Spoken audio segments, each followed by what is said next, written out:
ವನವಾಸವನ್ನು 11 ವರ್ಷ ಕಳೆದಂತಹ ಒಂದು ಪುಣ್ಯಕ್ಷೇತ್ರವೇ ಅದು ಚಿತ್ರಕೂಟ ಅನ್ನುವಂಥದ್ದು. ಪುಣ್ಯಕ್ಷೇತ್ರ ಇಲ್ಲಿ ಋಷಿ ಮುನಿಗಳ ಜೊತೆಗೆ ಈ ಒಂದು ಪುಣ್ಯಕ್ಷೇತ್ರದಲ್ಲಿ ಅವರು 11 ವರ್ಷ ಈ ಒಂದು ತಪೋಭೂಮಿಯ ಭೂಮಿಯಲ್ಲಿ ನಮ್ಮ ದಿವಸಗಳನ್ನು ಕಳೆದು ವನವಾಸದ ಒಂದು ದಿನಗಳನ್ನು ಇಲ್ಲೇ ಪರಮಾತ್ಮನ ಚಿಂತನೆಯಲ್ಲಿ. ಚಿತ್ರಕೂಟದ ಧೂಳಿನಲ್ಲಿ ಇನ್ನೂ ರಾಮನ ಹೆಜ್ಜೆ ಗುರುತುಗಳಿವೆ. ಮಂದಾಕಿನಿಯ ತರಂಗಗಳಲ್ಲಿ ಇನ್ನೂ ಅವನ ನಾಮನಾದಿಸುತ್ತಿದೆ.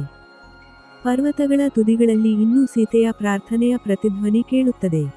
ಅಲ್ಲಿ ನಿಂತು ಯಾರು ಶ್ರೀರಾಮ ಎಂದು ಪ್ರಣಾಮ ಮಾಡುತ್ತಾರೋ ಅವರ ಹೃದಯದಲ್ಲಿ ಧರ್ಮದ ಬೆಳಕು ಹರಿದು ಕಣ್ಣೀರು ಸಂತೋಷದ ತೀರ್ಥವಾಗುತ್ತದೆ. ಶ್ರೀರಾಮಾಯ ನಮಃ. ಚಿತ್ರಕೂಟದ ತೀರೆ ಧರ್ಮೋ ನಿತ್ಯಂ ವಸತಿ. ಮಂದಾಕಿನಿ ನದಿಯನ್ನು ನೋಡುವುದೇ ಪಾಪಗಳನ್ನು ನಿವಾರಿಸುತ್ತದೆ. ಆ ನದಿ ದೇವತೆಗಳಿಂದ ಜನಿಸಿದ ಪವಿತ್ರ ತೀರ್ಥವಾಗಿದೆ. ಆ ಸುಂದರ ನದಿಯನ್ನು ಕಂಡು ಧರ್ಮಕಾಮಿಯಾದ ಶ್ರೀರಾಮನು ಹರ್ಷಗೊಂಡನು. ಮಂದಾಕಿನಿ ನದಿಯ ನೀರು ಪವಿತ್ರವಾದುದು, ಪಾಪಹರವಾದುದು, ಪಿತೃಗಳಿಗೆ ತೃಪ್ತಿ ನೀಡುವಂಥದು. ಆ ನದಿಯಲ್ಲಿ ಸ್ನಾನ ಮಾಡಿದರೆ ಎಲ್ಲಾ ಪಾಪಗಳು ನಾಶವಾಗುತ್ತವೆ. ಶ್ಲೋಕ 3 ಪದ್ಮಪುರಾಣ ಪಾತಾಳಖಂಡ.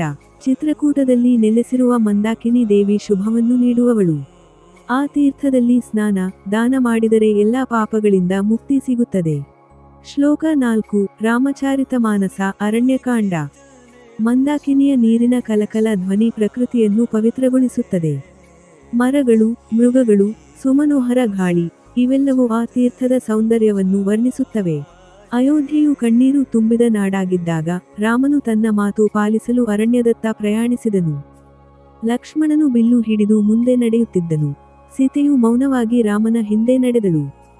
ಮಾರ್ಗ ಮಧ್ಯೆ ಋಷ್ಯಮುಖ, ಚಿತ್ತರಥ, ತಪೋವನಗಳ ಮೂಲಕ ಹಾದು ಚಿತ್ರಕೂಟ ಪರ್ವತವನ್ನು ತಲುಪಿದರು.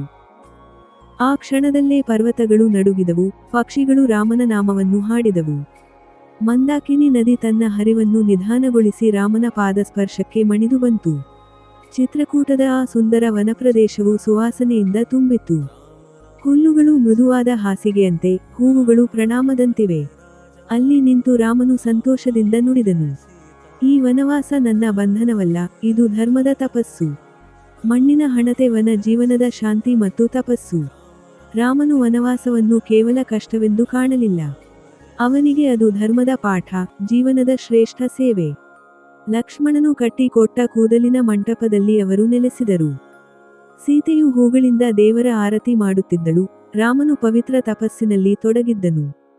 ಪ್ರತಿ ಬೆಳಿಗ್ಗೆ ಮಂದಾಕಿನಿ ನದಿಯಲ್ಲಿ ಸ್ನಾನ ಮಾಡಿ ಸೂರ್ಯನಿಗೆ ಅಂಜಲಿ ಸಲ್ಲಿಸುತ್ತಿದ್ದರು.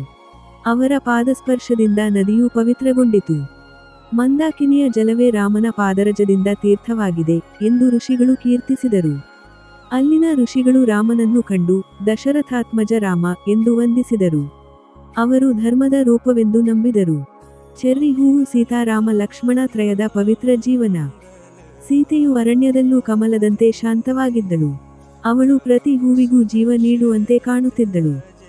ರಾಮನಿಗೆ ಆಹಾರವನ್ನು ಸಿದ್ಧಪಡಿಸಿ ಮೃದು ನಗುವಿನಿಂದ ಹೇಳುತ್ತಿದ್ದಳು, ಪ್ರಭು, ಈ ಅರಣ್ಯವೇ ಸ್ವರ್ಗದಂತಿದೆ ನಿನ್ನ ಸನ್ನಿಧಿಯಿಂದ. ಲಕ್ಷ್ಮಣನು ಅರಣ್ಯದ ಅಂಚಿನಲ್ಲಿ ಕಾವಲು ನಿಂತು ರಾತ್ರಿಯಿಡೀ ನಿದ್ರೆ ಮಾಡದೆ ಕಾವಲಿಟ್ಟನು. ಅವನ ಹೃದಯದಲ್ಲಿ ಒಂದೇ ಆಶಯ, ರಾಮ ಸೀತೆಯ ಸೇವೆ. ಇವರ ತ್ರಯ ಜೀವನವೇ ತ್ಯಾಗ, ಸೇವೆ ಮತ್ತು ಪ್ರೇಮದ ಜೀವಂತ ಉದಾಹರಣೆ. ಮೂಲಿಕೆ ಚಿತ್ರಕೂಟದ ಪ್ರಕೃತಿ, ಭಕ್ತಿಯ ಸಂಗೀತ. ಚಿತ್ರಕೂಟದ ನಿಸರ್ಗವೇ ದೇವತಾರೂಪ. ಅಲ್ಲಿ ಗಾಳಿ ರಾಮ ರಾಮ ಎಂದು ನಾದಿಸುತ್ತಿತ್ತು. ಹಕ್ಕಿಗಳು ಮಂಗಳಗಾನ ಮಾಡುತ್ತಿದ್ದರು. ಮರಗಳ ತೊಗಟೆಗಳಲ್ಲಿ ದೇವನ ನಾಮ ಬರೆಯಲ್ಪಟ್ಟಂತಿತ್ತು. ಮಂದಾಕಿನಿ ನದಿಯ ತೀರದಲ್ಲಿ ರಾಮನು ಸೀತೆಯೊಂದಿಗೆ ಸಂಜೆಯ ಸಮಯದಲ್ಲಿ ನಿಂತು ಹುಲ್ಲಿನ ಮೇಲೆ ಪಾದರೇಖೆ ಬಿಡುತ್ತಿದ್ದನು.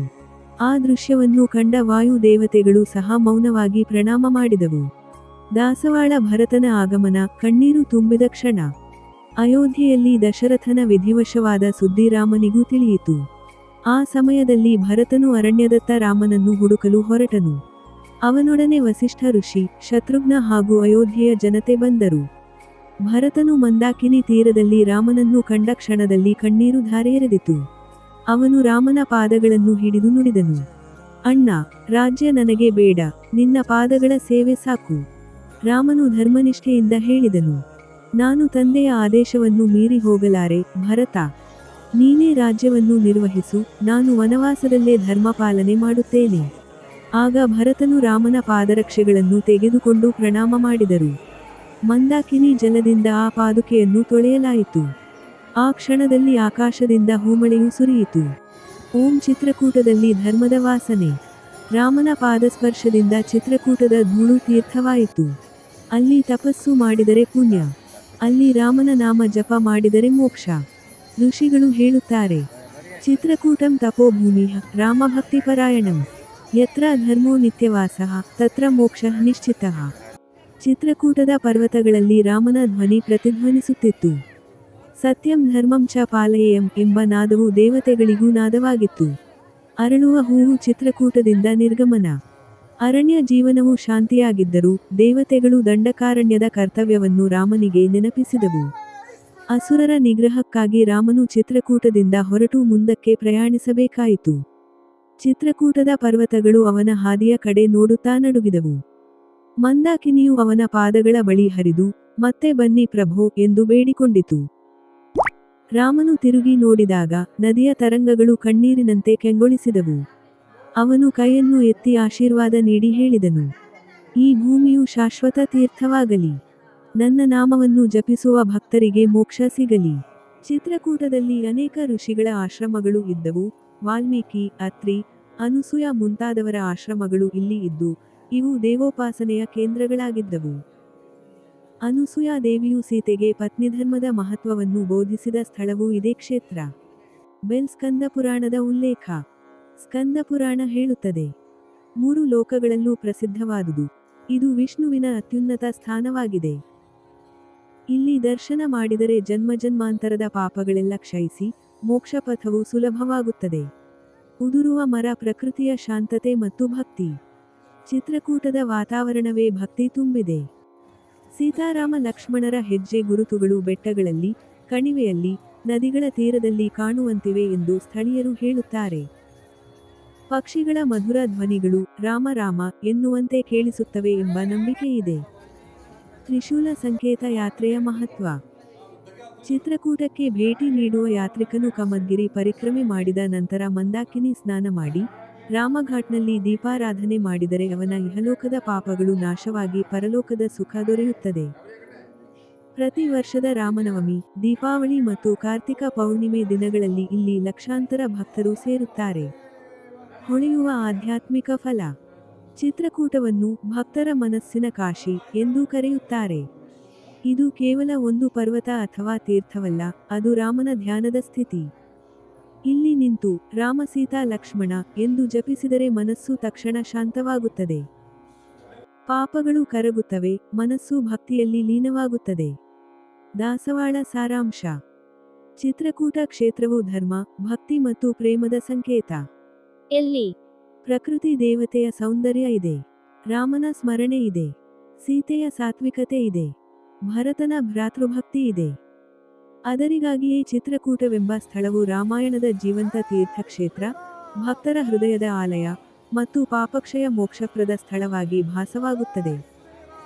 ಓಂ ಯತ್ರ ರಾಮೋ ಸ್ಥಿತೋ ನಿತ್ಯಂ ಸೀತೆಯ ಸಹ ಲಕ್ಷ್ಮಣಃ ತದ್ವಿಷ್ಣುವ ಪರಾಂ ಕರ್ಷಾಯೇತ ರಗ್ ಚಿತ್ತಶುದ್ಧಿಪ್ರದಂ ಭವ. ಅರ್ಥ. ಯಾವ ಸ್ಥಳದಲ್ಲಿ ರಾಮ, ಸೀತೆ, ಲಕ್ಷ್ಮಣರು ನೆಲೆಸಿದ್ದರು ಅದು ವಿಷ್ಣುವಿನ ಪರಮಕ್ಷೇತ್ರ. ಅಲ್ಲಿ ಚಿತ್ತಶುದ್ಧಿ ಮತ್ತು ಮೋಕ್ಷ ದೊರೆಯುತ್ತದೆ. ಮಂಗಲ ಭವನ ಅಮಂಗಲ ಹಾರಿ ದ್ರವಹು ಸುದಶರಥ ಅಜರ ಬಿಹಾರಿ.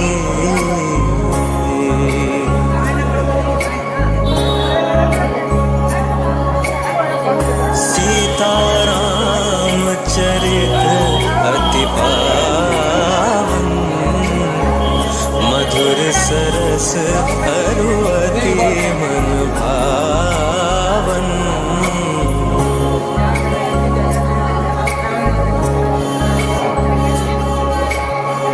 पुनि पुनि कितने हो सुने सुना